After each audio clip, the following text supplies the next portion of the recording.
这颗星球是苍天航路荣荣号冒险的下一站。在这里，列车组接到了一个特殊的开拓任务，收集1万个快乐笑容。他们任务的第一站就将从这条全长4372公里的列车线上开始。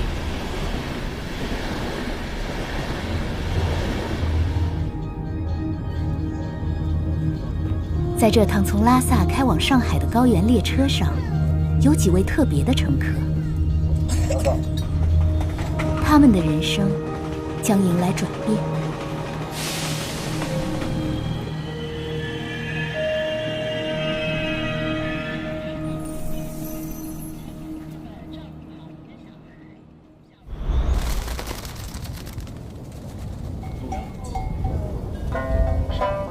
在海拔高、气温低的藏区，新生儿异常紧实的襁褓会让他们的双髋承受过大的压力，再加上遗传基因和胎位不正等因素，从而导致发育性髋关节发育不良的发病率远高于平原地区。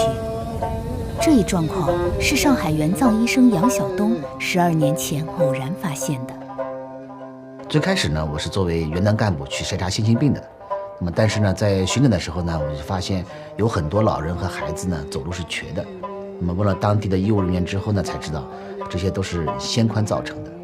我们当时呢就简单的筛查了一轮，就发现了有200多例这样的孩子。当时我的想法也比较简单，就是想着能够在3年期间把这200多例孩子治好就好了。当时呢，第一个病例是我们医院司机的一个亲戚家的小孩，叫德庆白宗。12年过去了，被教科书判定终身残疾的德庆白宗已经痊愈，并成为了格桑花之爱的志愿者。他和扎西医生要赶在除夕前再对患儿们做一次复诊。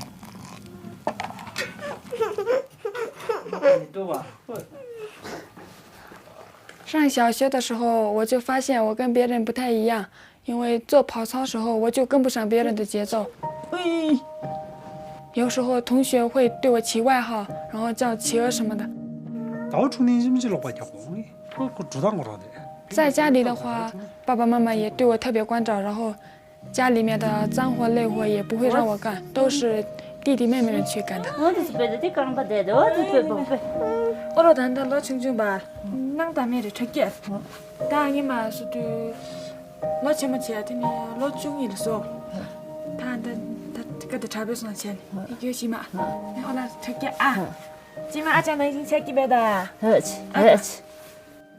最开始看到白宗的时候呢，他显得很忧郁，头呢也几乎没有抬起来过。小姑娘其实很可爱，如果说以后就这样要杵着拐杖过一辈子，那就太遗憾了。所以当时呢，虽然说我们这个教材上讲，这个超过8岁就不能手术了，但是我想着藏区的孩子呢，因为发育呢普遍比内地要晚一些，所以还是决定带他到上海呢来试试看。我那个时候只是以为和爸爸一起去上海玩，但是没想到做了一件可以改变我人生的事。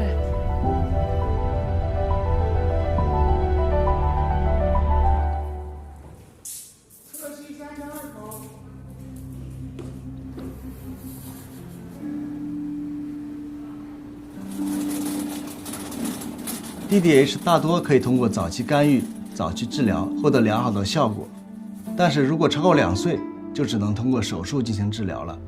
这次来做手术的孩子呢，他是一个单侧髋头位，正好赶上快过藏历新年了，家长们都希望孩子通过这次手术能健康的回去过年。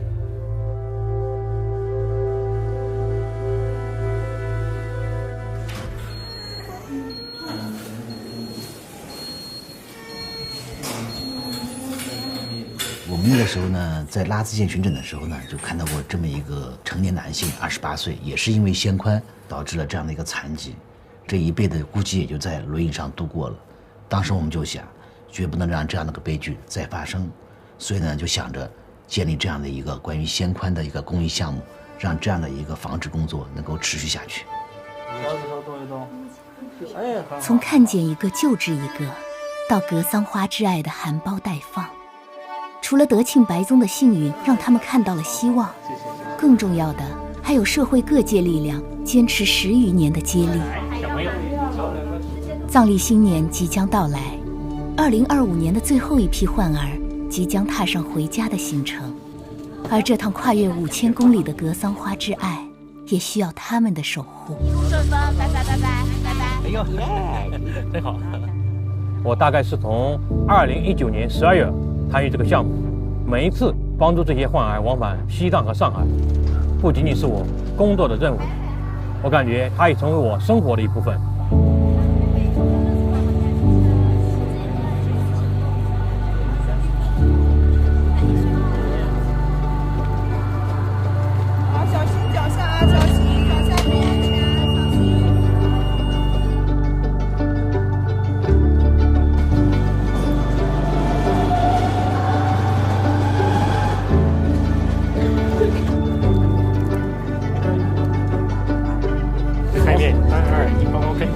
作为一名在基层派出所工作的民警，能参与这样一场跨越山河的生命护航，我感到无比自豪。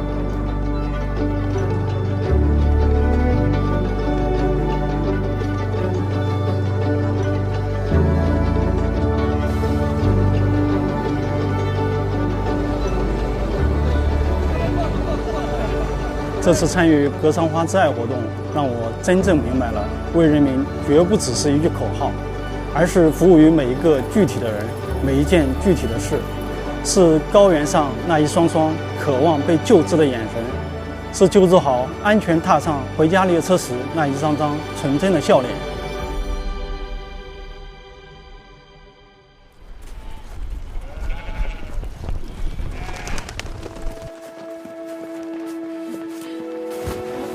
爸长度。1、2、对嘛？弄的是。对的。哎呀，那样喽，到了这个，弄这，啊，那给你的。其实我现在做志愿者的工作，就是医生们当时对我做的一样，我会看着孩子们的眼睛，告诉他们不要害怕，也不要担心，因为我就是最好的例子嘛。这个是。那，让比说的。他说的，他让那么多。他们几岁吧？2016年的时候呢，白宗康复以后呢，来看我们。当时呢，我们看到他不是走了进来的，而是一路小跑着奔进来的，人也很自信。我们所有人都感到很欣慰，因为什么呢？这是对我们最大的鼓励。当德庆白宗将臂弯伸向那些和曾经的他一样的小孩时，格桑花之爱在他的生命中完成了闭环。我们也想着把这套爱心接力的方法能够带到更多和更远的地方去，让更多的格桑花不用远行千里就能在家门口绽放。格桑花在阳光下绽放，就像此刻每个人的笑脸，照亮每一段人生的轨道，向着更远的地方开拓前行。